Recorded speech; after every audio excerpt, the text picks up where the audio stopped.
What's good, everybody? It's your boy Richard here. I'm, of course, one half of your Routine Progress duo. So look, I wanted to hop in right at the top of this video to explain a few things. This video was actually filmed in February. February is, of course, Black History Month. Now, over here at Routine Progress, I don't know what they do anywhere else. But over here at Routine Progress, we believe in discussing and celebrating Black History 365. So that's exactly what we're about to do with this episode. So tune in, stick with us. We're about to get into it. Okay, ready, let's go. This is a podcast where we take a deep dive into issues we want to know more about. Join us on our journey of routine progress. And Nick looked over at me and he was like, Richard, it's hard being a black man. Well,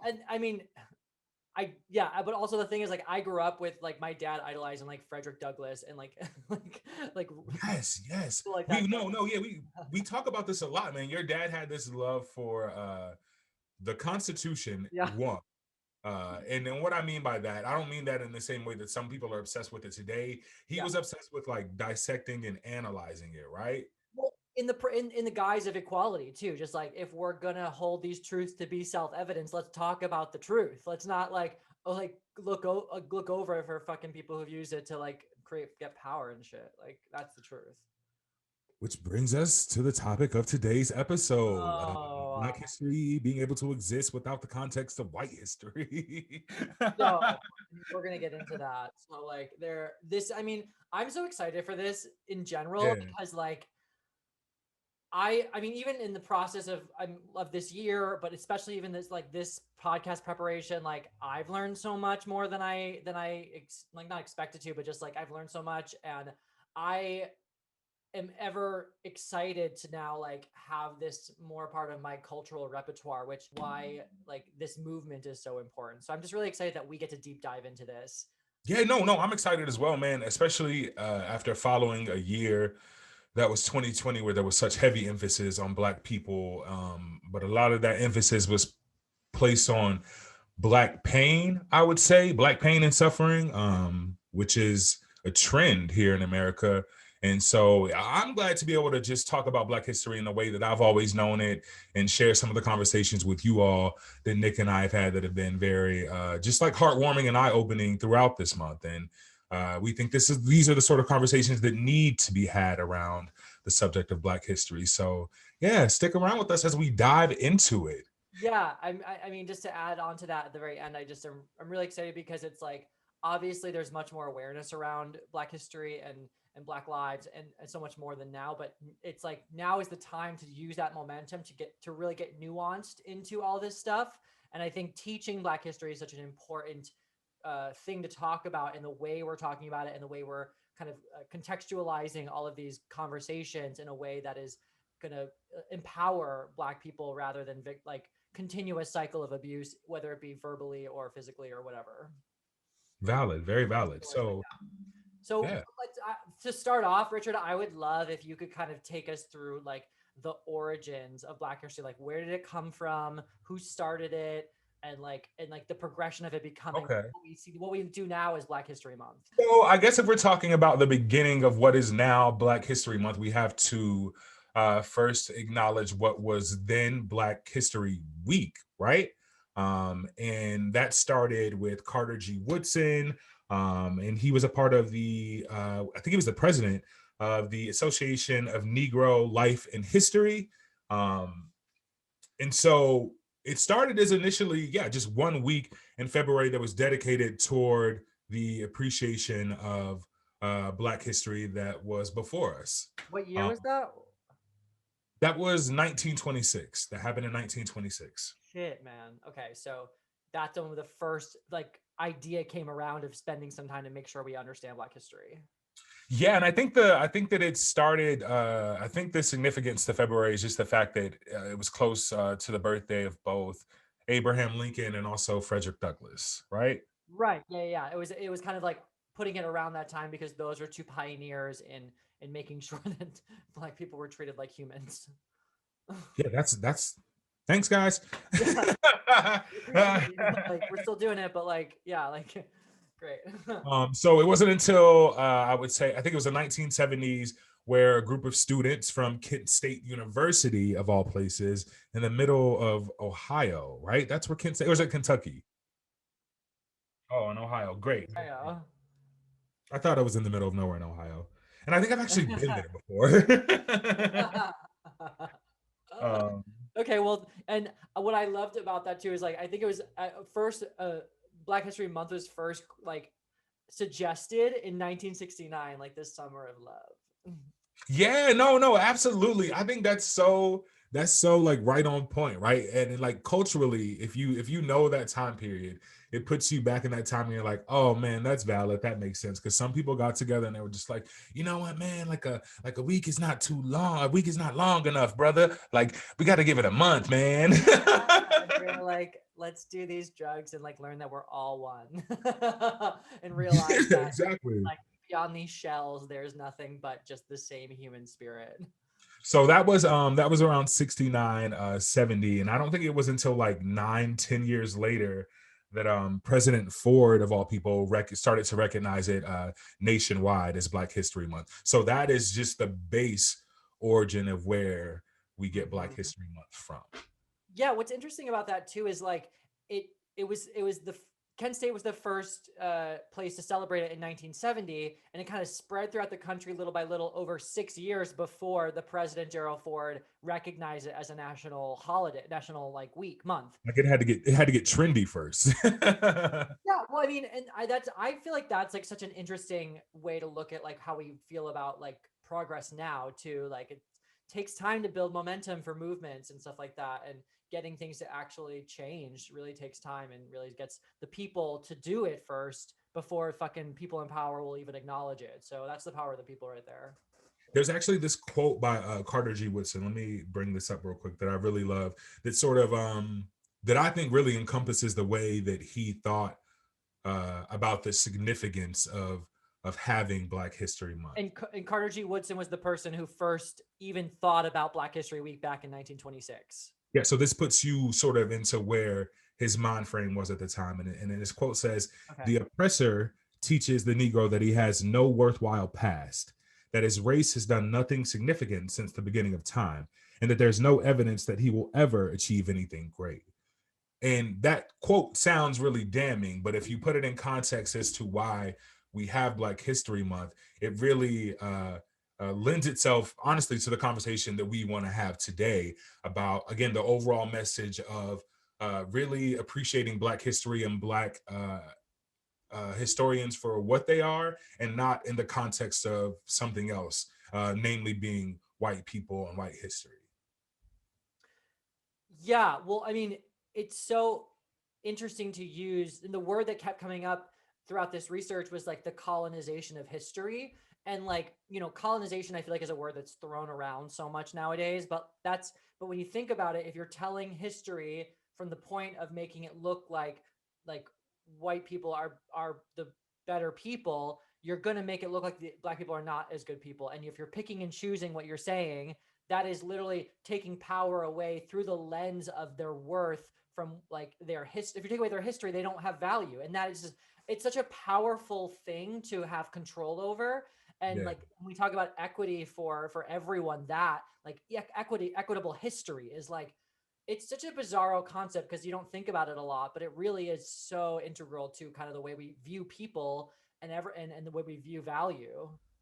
Well, I mean, no, that's totally correct. And I mean, lens and perspective is everything, and it weighs a lot more than people actually think it does. And this is actually the perfect gateway to a conversation that you and I've had this week that I want you to key people in on. And so Nick and I had this a couple conversations this week surrounding this school in Utah. And I'm gonna let you explain to people the situation with this school in Utah. Let them know Yeah. what's. So like we know where his Black History Now has come from a little bit, but like we were curious as to like where are we now with all of this? Like how are we teaching Black history since 1926 when we've been trying to get this done, or some people have, I should say, and where are we now? So as we were researching this past week, there's this article that we found, story you may or may not have heard in Utah. There was a school in Ogden, and they sent out a letter to their parents of the school, of the kids in the school. They were reformatting their Black History Month curriculum, and they were sending out a letter to announce that, I guess. And in that first email, he sent a letter as well in that email saying, offering parents to be able to opt out of their Black history curriculum if they wanted to. And of course, once that came to light in the news, there was a backlash, and then they very quickly rescinded that option to be able to opt out of it. They were like, And "Oh, never mind. We heard through the grapevine that this is a bad idea." which is like really frustrating because it's like, first of all, like, of course you're gonna like take it back after people got mad, but you still took the initiative to give that option in the first place. Right. But the quote that it really kind of threw me was Mr. Hirokawa initially said in the Facebook post, which appears to have been removed, that he, quote, reluctantly sent a letter to parents explaining that, quote, families are allowed to exercise their civil rights to not participate in Black History Month at the school. And that shocked me because the aggressive, Because it's a macro aggression. yeah, to like the word civil rights, like where, like, I mean, we could do a whole episode probably on where that comes from, but like the way we know it is like from the 60s movement of fighting for Black rights. And to use that word as, it's a very like Republican conservative way of like of gaslighting, right? To use the words that we've used to fight for equality, to use it to Co-op. co-opt it and to restrict people from access to equality. So it's like, it's just like, It's very like, oh, we're gonna use your language against you, but really, all it is you're allowing students to opt out of history, right? To right, protect because to it's protect a just certain not, narrative, yeah. and reality that you want to enforce upon your child at home. You are giving, they have the option, then you would take that option to allow them to opt out of actual history, right? And then a lot of these people in this school district in Utah would use the defense of like, oh, well, Black history is not the only thing that they're allowed to opt out of. They're also allowed to opt out of maybe science if they wanted to, because science Well, teaches evolution. well, that's the kicker here about this whole, because when we looked further, like underneath the hood of this kind of very kind of fucked up story, it brought to light that this has been like, I mean, there are probably many states that do stuff like this because it's like freedom of religion, freedom of whatever. Like Utah has had a history of being able to let parents opt out of anything, any subject that hasn't, sit well with their, I mean, well, let's just be real. It's like religious beliefs mostly, right? And so one of those things back in the day was, and actually I should not say that back in the day, because there's still people today who are against evolution, but it's like the teaching science, the theory of evolution, for example. That was something that was like freedom of religion. Like, my kid shouldn't have to learn about evolution because I believe that the earth was created in 7 days by that man in the sky, that white old man with Well, I believe the topic of Black History Month and being able to opt out of that is receiving much more backlash and much more attention, because let's be honest, like, out of those two things, one of them you have a certain grounds to argue, right? You can use the theory of evolution, or you could say that we were all just dropped down here by God, right? And none of us would actually be able to uh sway anyone who has that opinion, like left or right, right? They're made up in that choice. But Black people are in front of you. We exist. We're right next to you. I know that it's not a lot of people, but there's like I think it's 0.8% of that population from that town, from that school district, is Black. So you can't deny that, like, I am here and I have history. That's what makes it so ridiculous.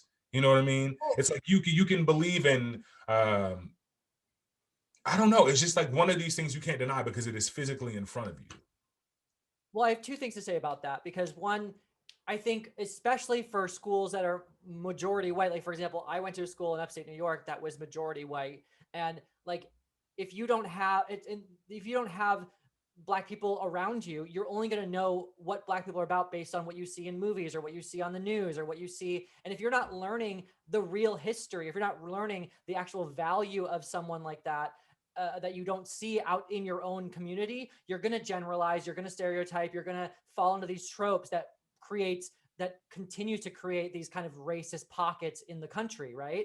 So that in itself is why I think it's even more important for schools like that to teach really correct and honest Black history and make sure that everyone learns it. And then also just the idea of like being able to opt out of education, especially in public schools, like it doesn't mean you have to believe it, right? Like you can be a Christian, you can believe in the 7-day creation myth. And I'm sorry, I didn't mean to say myth, but whatever. Triggers. But if you're not having if you're choosing to be ignorant, if you're continuing to literally say, I don't even want to entertain any information around this, like that is the problem here. And that is like, I think why we're in so many problems in our country is that people have chosen to be ignorant about issues and only want to hear information that makes them feel better or makes them like not feel bad, you know, about like the fucking shit that we did to Black people for the majority of this country and still are doing in many ways today. And so that's like, that's what pisses me off the most. It's like, why are you choosing to be ignorant because of a belief that has no standing whatsoever?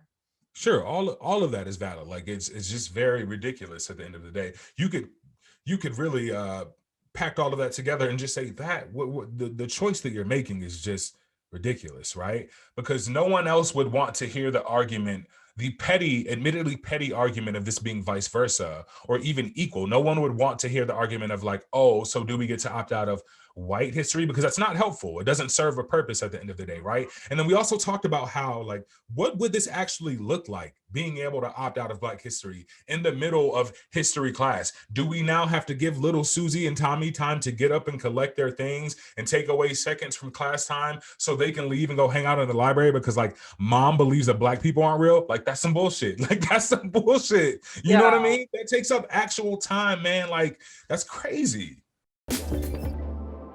Hey, want to support a self-funded podcast? Click the donate link in the description below.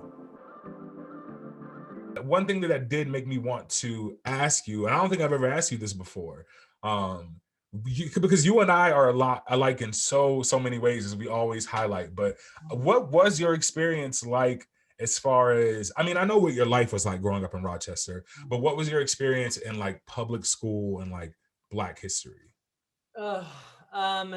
Yeah, I mean, I definitely have taken a look at this since this year, obviously, and like reflected on it. And I remember being very upset in this reflection, being like, I was definitely got that generic whitewashed version of Black history, which was like, we had slaves and then like Harriet Tubman came and like freed them all.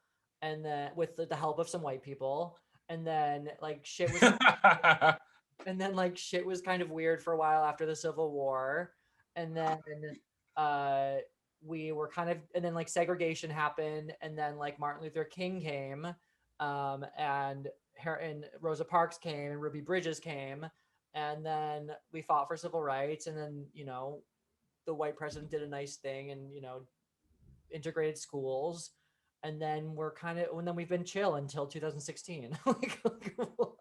Like, I mean, to be fair, I wasn't always the most astute student. I kind of thought school was a waste of time because all they wanted me to do was memorize facts for tests. But like, that being set aside, like, I think there was no like real kind of introspection on it all. And there was no real, like, I mean, and we'll talk about this, but like looking back, it was just kind of all framed in the sense of like what white people did to Black people and then how Black people fought to like become part of white society.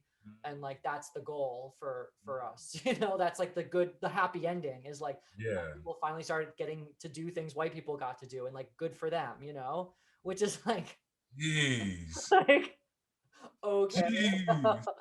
And like, obviously, like I was lucky enough to grow up in a household that didn't, like, my parents are from New York City. Like, I was raised in a very kind of like, I had like an Indian guru, like, you know, raised with. So like, I have a whole different worldview coming from that. But like, I feel like I wasn't. I sorry not to cut you off, but I met your father before he passed, and my favorite thing about him was he had a healthy curiosity about everything. Right. I really identify with that. With question everything. Exactly. Just question everything. Don't fucking believe everyone, like every little person that definitely don't believe where you're spoon fed, for sure. Exactly. And like, so I mean it's sad to hear like that it was a very generically like white version of education about Black people. Yeah, generic comes to mind. Like it also sounds really convenient that that version, but like that's not to like, you know what I mean? Like that's not your weight. That's not your responsibility. Most people actually receive that's pretty much what it is across the board, I would say. Well, I think we're realizing that, right? Like the I mean, the conversation around all of this is through the lens of kind of Black victimization and through the lens of white fragility and white guilt in some way, in some shape or form.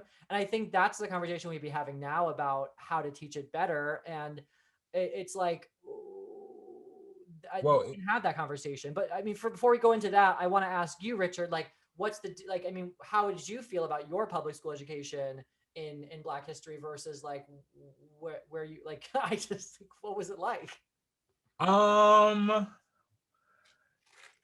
I guess You so moved around a lot too. yeah, I was gonna say I've moved around a lot, so I've gotten this experience in many different places. So in Mississippi, I would say that you could not ignore the context of Black history. So, but you can also not ignore the context of the South and what it is, and the deep-rooted racism. So it was always a very sensitively taught subject when I was at home in Mississippi. Like we hinted on things, but it didn't get too deep. You know what I mean? And growing up in Maryland, it was I'd say there was importance placed on learning Black history, especially because growing up in an area so close, I grew up outside of Baltimore, but like growing up in an area close to that city, you deal with a lot of like Black political figures moving in and out of the city, coming to meet people and introduce themselves, and uh, like figures from the NAACP coming around to the church and things like that. That happened on a regular basis when I was in Maryland. In Ohio. You said coming to the church though, not to your school. Oh yeah. See, I don't even, and that's what I mean. I don't. I was going to get to that. I don't connect my experience. I don't connect my experience with Black history with the school, because even in Ohio, it was like the same thing that you were taught. That same base package was given to me as Black history in Ohio. But the difference is, I learned about Black history at home. I learned about Black history in community centers. I learned about Black history at church. Our mutual friends, Katie and Grace, I met them when I moved to Ohio for high school, right?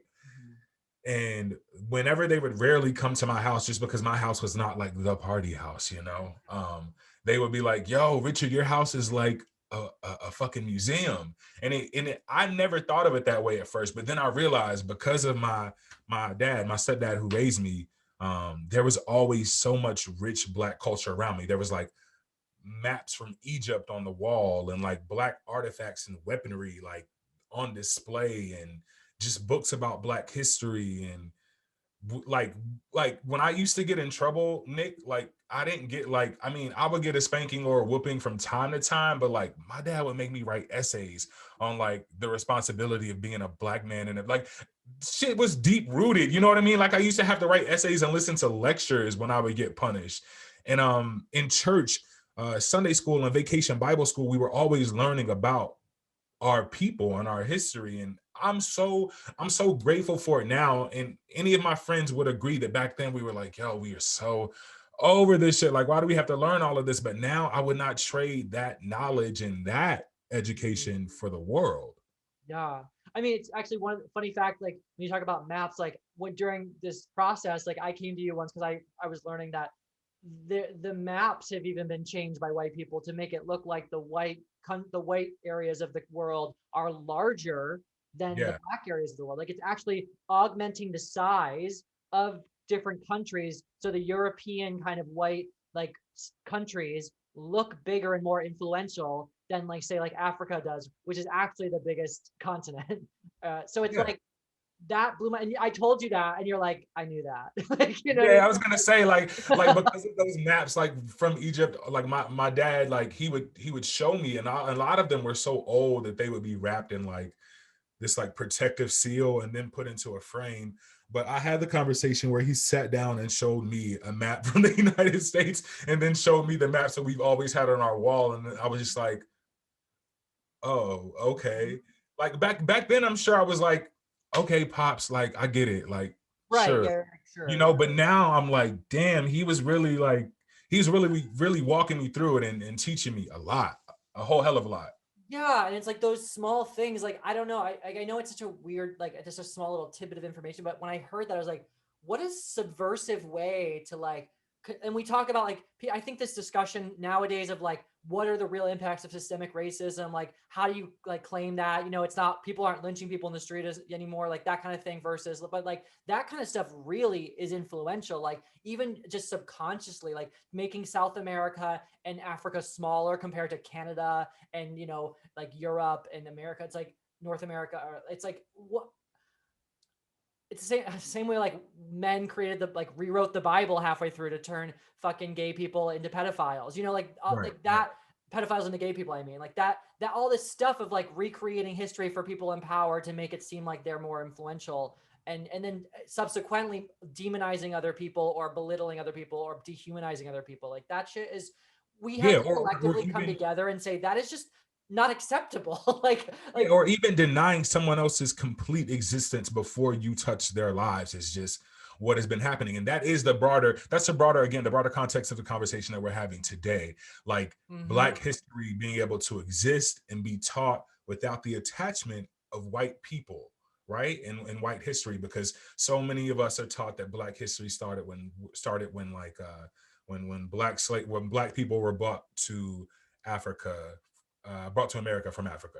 And that's just not how this works. You know what I mean? And even in the lens of being able, no, go ahead. No, finish. I was just going to say, like, I was going to bring up another example. Even like another thing, like the maps that we talked about that you at first were like, I had no clue is the massacre in Tulsa, right? When we talk about Black Wall Street.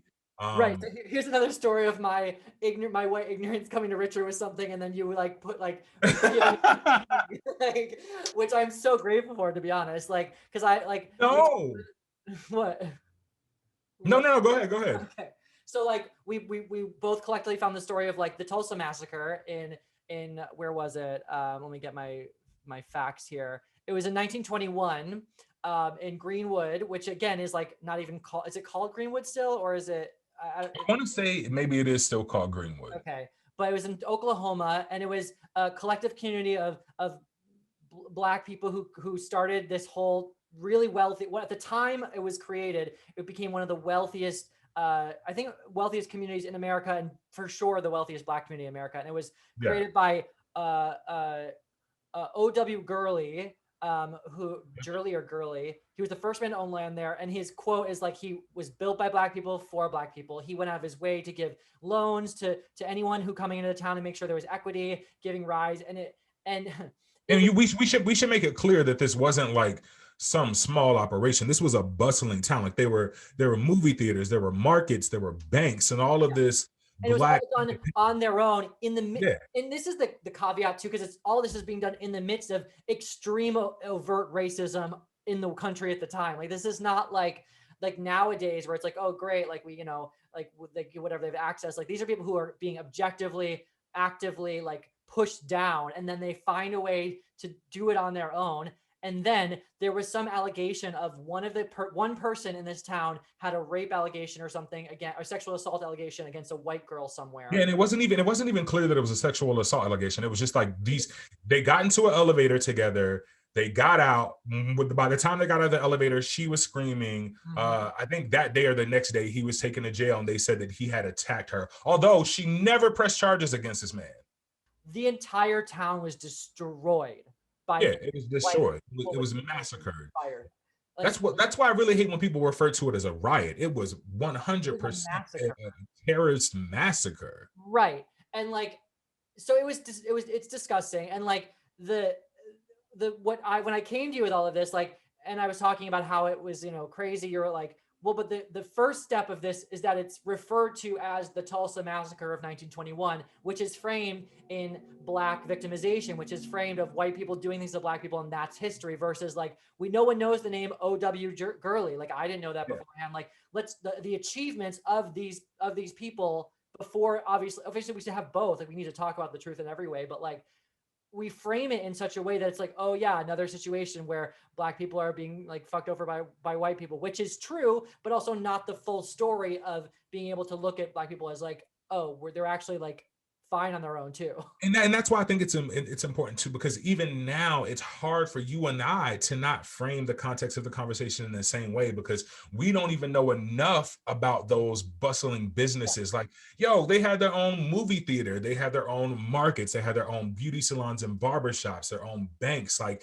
it's again like these people figuring out a way to exist independently, and their whole way of living day to day was not, oh, we're going to do what white people are doing, but we're Black people doing it. They were just living. They were just existing. And even if it was Black people who coined the term Black Wall Street, literally in the name itself, that's comparing it contextually to white history instead of letting it just be Greenwood. You know what I mean? Because it's Black Wall Street, because white Wall Street exists. No, this place exists because people worked hard, because they together as a community and they grew it, and white people could not take, so they went through and destroyed it. They dumped bodies into mass graves. Even today, in today's time, there's still ongoing trials about when they can uncover those mass graves to discover the actual totals of the people that were decimated there. That's crazy. Yeah, it's like, so I remember when I first was reading about that story, like I was literally like in tears in my like kitchen, just like reading these stories, because I was like, the history of all of inheritance, right? Like half the wealth that is created for people of our age and younger are from inheritances, right? Like, and having like them having houses to pass down, them having money, all this stuff that could have been created for a large number of Black people nowadays was destroyed from the ground all the way down to the ground. So all these people that would have had a leg up, that would have been able to like come into society, like have a certain standing that most white people get to a certain degree, like didn't get that, you know? And then there are people that would say, well, who are you to say what that town would have become or how long it would have lasted? But sure. But what we can say is that after that massacre occurred, those people had to live in tent cities. Right. So who knows how long it took them to get their family back up on their feet and moving and you know what I mean? And that's why I hate this fucking like pick yourself up by your bootstraps, like you're just lazy It's conversation. bullshit. You don't deserve any handouts, like because you don't work hard enough. Like anyone has the same opportunity. Like that is such bullshit. And like because that conversation only exists if you exclude suffering and actual context of history. Yeah, and you exclude like luck in life, just like being born, like looking a certain way, beauty privilege, like on top of that. But it's like skin color, like the money your family were born into, the connections that your family had before you were born, like all that stuff, like that is completely integral to your success throughout life. You know, the school, the town you grew up in, the schooling you get, like all of that. Like it's so clear when you look back, like how that all connects. And yet we all have this like blanket statement of like, everyone has the same level of opportunity in America. And it's like, that narrative only exists, I think, if you take the version of history where it's like, oh, well, Black people started when we brought them here from Africa. Like that version, that pick yourself up by the bootstrap shit only exists if you're talking about or believe in that ridiculous version of Black history, right? Because what you're neglecting is the civilizations and the rich history of Black people that have existed long before that, without even the thought or influence of white people at all. Hey, thanks for being here. Don't forget to give us a 5-star review and subscribe. Bye. I know it's not serving the America first, white man first narrative to acknowledge things like Mansa Musa in the Mali kingdom, or like the Kush kingdom, or any other Black dynasty that you want to talk about. But those things are real. Like Mansa Musa was one of the wealthiest men of all times. And like, you have to look at the innovation of like the like even the Zimbabwe kingdom, and you have to think about the advancements in trade, in agriculture, and self-care even, that were brought about with these people before white people even coincided with them, or even met them, you know? Yes, I think that is like the crux of kind of what we've been talking about this whole time, and what kind of message I think that I definitely want to get out, and I think that you agree with me on, is like talking about Black history as a whole, separate from white history. And when we talk about these people in Utah who are like, I don't want to learn Black history, it's like we can have a nuanced conversation of how best to teach Black history, Right. and that should be the issue we're arguing on, not whether we should teach it or not, but how we teach it. And I think we look at, African American like history in the form of, oh, they came here as slaves and that's their history. But we don't even, and this is what blew my mind too, is like even regular African history, like the origins of humanity, where it's said to be started in Africa, wasn't even looked at, because the colonists, the white colonists who came in, only started recording history that we all learn white European history from the 1500s on, once they came in and colonized. So it wasn't until like the 1960s, even when they began, people started to begin looking back before to see what was going on. There was no records. And it wasn't even until the 1990s, that there was real complete records, books being written about pre-colonial African history. There was only word of mouth. There was only what people could have Yeah. managed to maintain through years of pain and turmoil to remember and hang on to. And this also brings up the conversation. I mean, I don't want to say very quickly, but it brings up the point. I was taught at a very early age how these people were packed into these slave ships, like head to feet, like going in opposite directions, and like the disease that came about, and the thousands of bodies that were thrown overboard, and the people that didn't make it, and even the context of where they ended up is so vastly different than what people think it is. People would think that slaves, that there was this giant group of slaves that just landed in America. Mm-hmm. And that's just not true. Yeah, like, let's to put some facts and figures out there. It's like there were about 12 million Africans in the transatlantic slave trade between 1500 and 1866. About 2 million of those slaves died in travel, and only about 388,000 of them went to America. Most of them went to Brazil, South America, and I'm sure Europe in some places too, but transatlantic, so I guess it's across the Atlantic Ocean. But yeah, so it's like, I think this is such a larger context. I mean, yes, of course, we're in America, we should talk about African American history as well. But I just think, again, separating white people and Black people in terms of Black people's history of being dependent upon white people, like, there's so much a larger context of what happened to them, and where they came from, and also the diversity of it. Wasn't like all Black people were the same people in Africa. There were so many different kingdoms, so many different tribes, so many different nuance of culture. And so these people are coming into, like, all from different cultures within their own world, all being put together. Like, the nuancing of the diversity even within Black people is so much more than we give them credit for, just being like, oh, they came here as Black people slaves, like, And that exists, and that completely exists without the context of white people. Like, exactly. You have to think about certain things, like why Mansa Musa, also being known as one of the wealthiest men in history, one of the things that he was most known for was literally just handing out gold to people. But that was when he was making his journey to Mecca. If you want to talk about real, like, historical context, especially without the context of white people and how rich it is, you have to talk about, or you would want to talk about, something like why Mansa Musa started following the teachings of Islam as an African man, and how that happened, because white people weren't involved in that, but there's a story there, right? I would want to know how that happened.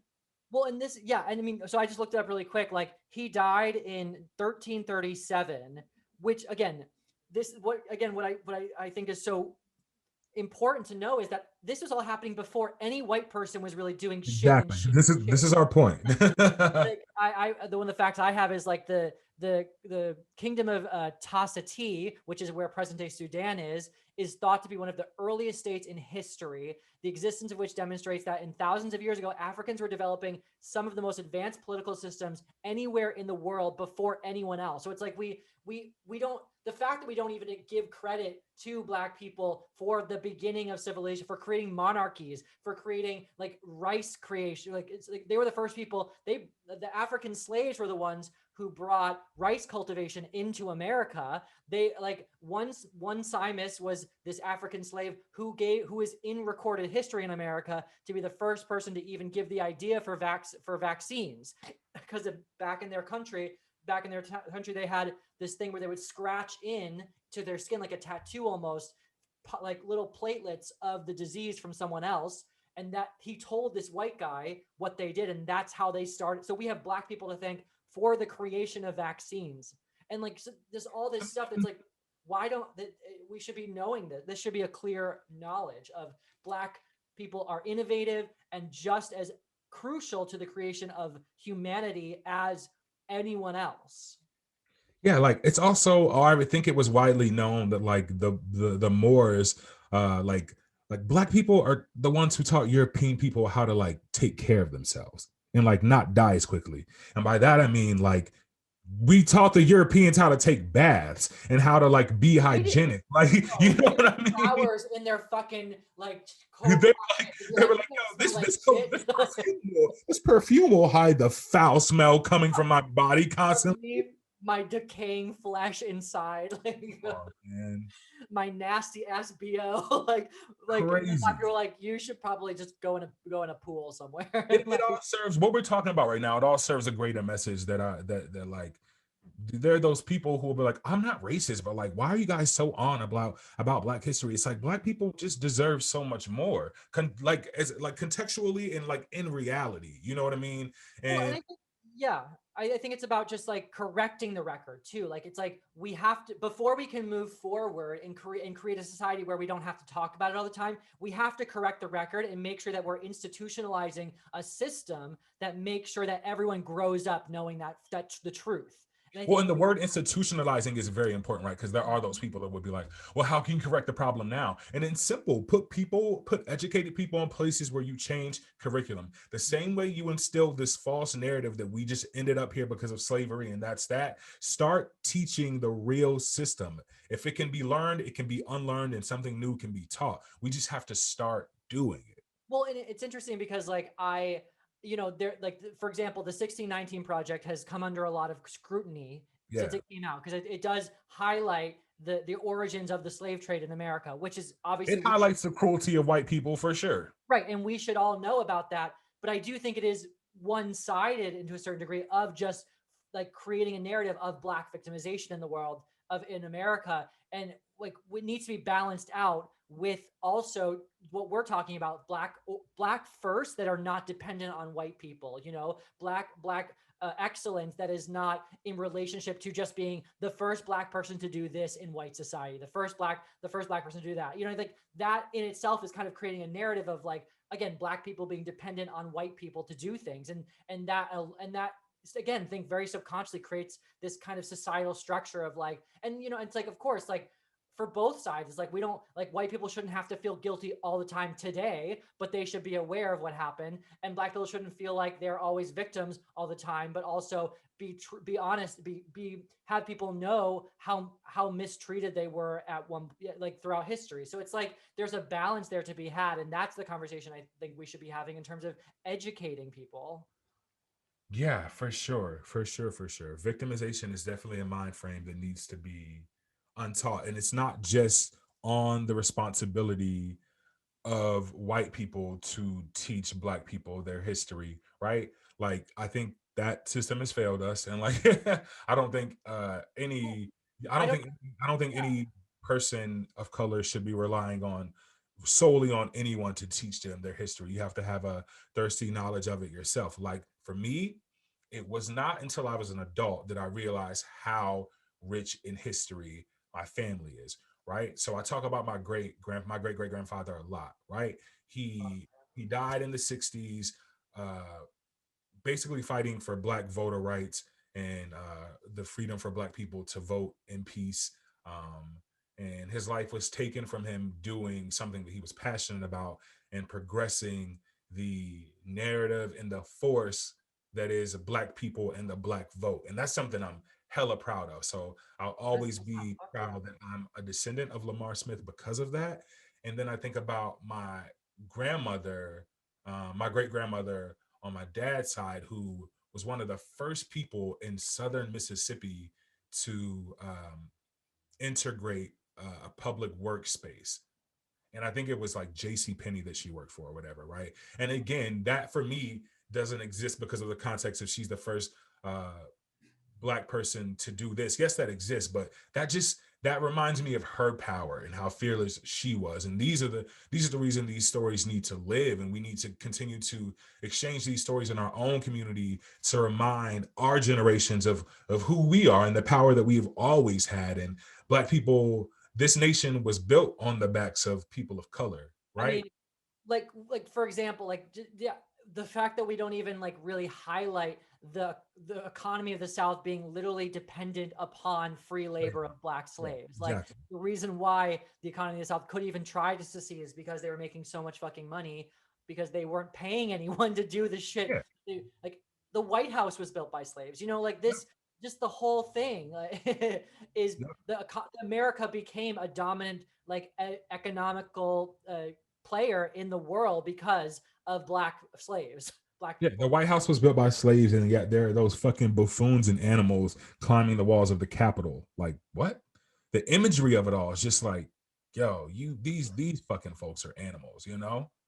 And it's just ignorant. I mean, that's what I was saying earlier. It's like these people are ignorant, and then they continue to push the pride of being ignorant, and like Yeah, of not wanting to even have a conversation. And like, I can go off in a certain way about like the kind of extreme woke culture right now that is again about making white people feel really bad all the time and white people apologizing all the time and all of that is really kind of problematic in some ways, but if we can sit down and really talk about the truth of the matter and get to that's our messaging.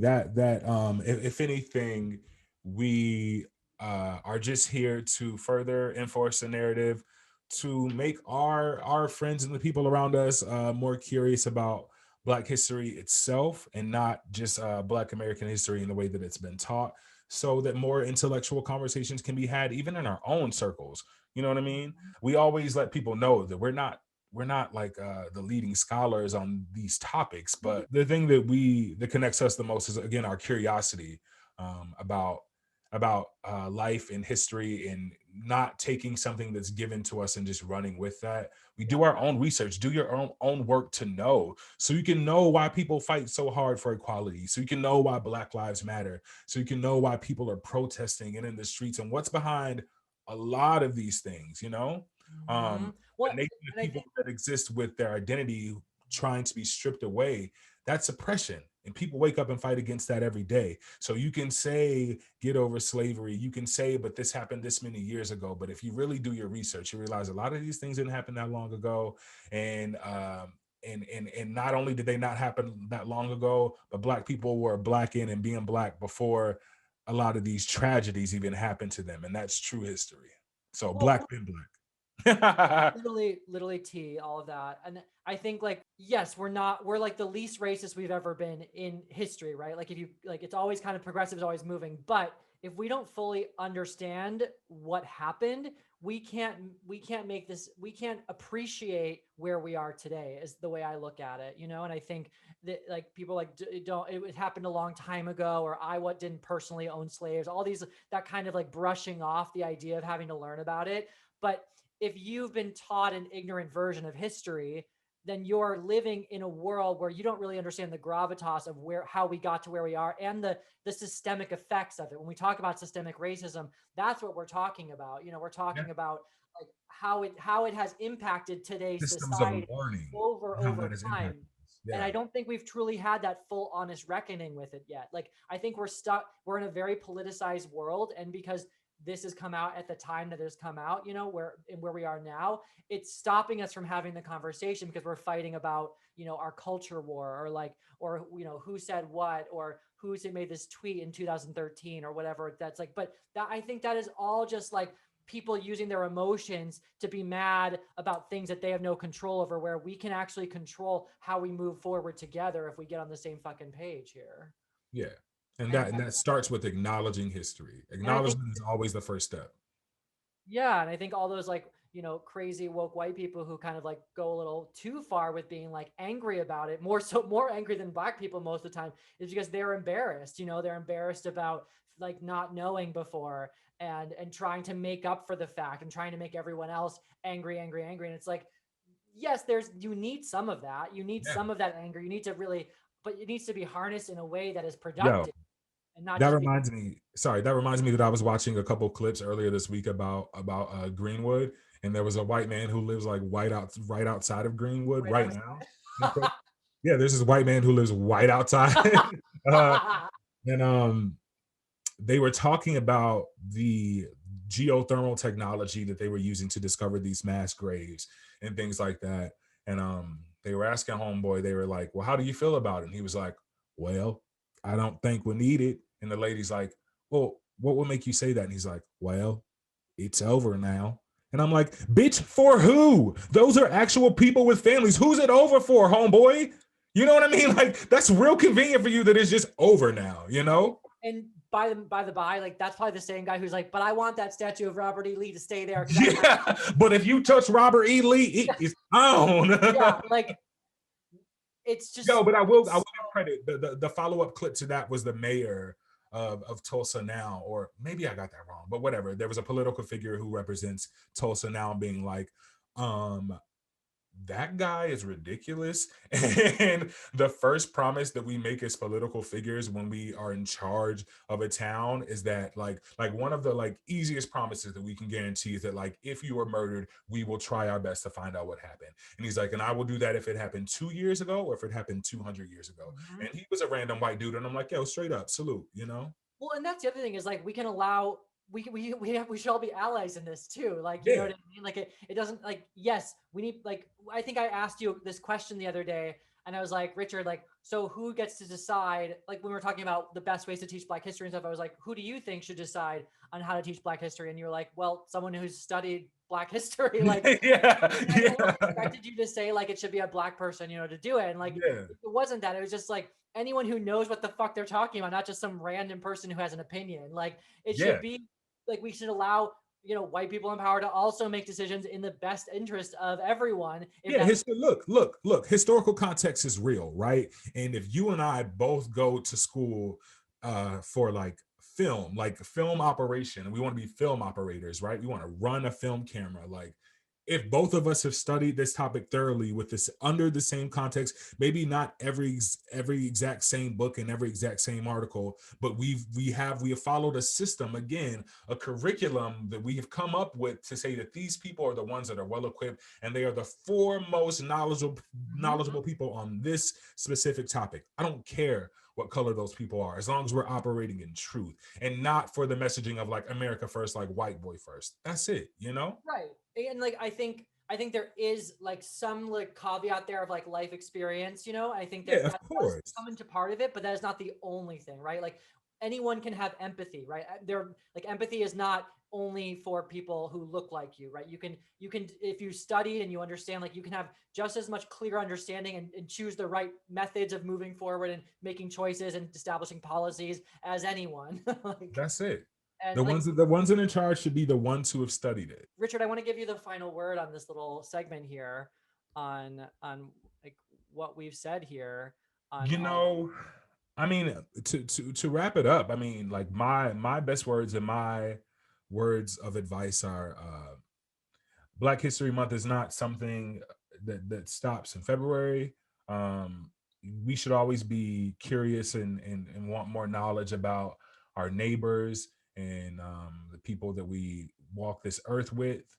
And I think it's important to do your own research and acknowledge also that what you may have been given is maybe part of a truth but not a full truth, and that doesn't make it that doesn't make you wrong, that doesn't make you right or wrong, but it's always best to keep a healthy like self thirst for history and historical context. So do your research, people, and celebrate Black history and what Black people have given to this world, to this current world, because it matters.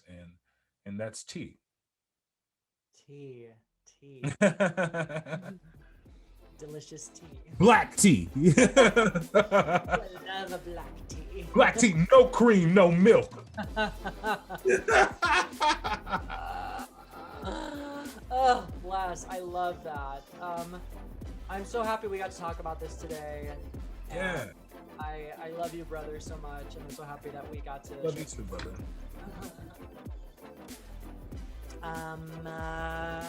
Cool.